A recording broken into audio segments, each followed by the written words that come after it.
নমস্কার বন্ধুরা, আমাদের শাশুড়ি বৌমা রান্নাঘরে সবাইকে স্বাগতম। আজ করবো সোয়াবিনের তরকারি। প্রথমে ছোট্ট ছোট্ট সয়াবিন ও আলু চৌকো চৌকো করে আমরা সেদ্ধ করে নিয়েছি। ছোট্ট ছোট্ট সয়াবিন প্রথমে দিলাম কড়াইতে তেল, কেটে দিলাম তেলের মধ্যে, দিলাম একটা তেজপাতা,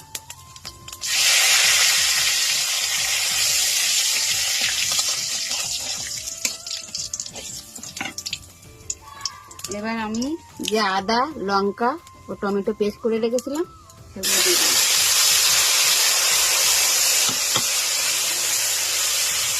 চিনি মশলাগুলো এ করার জন্য একটু লবণ দিয়ে দিলাম।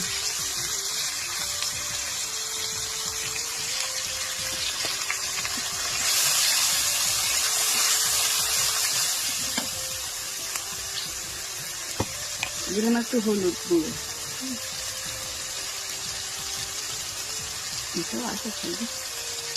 দিলাম একটু হলুদ গুঁড়ো,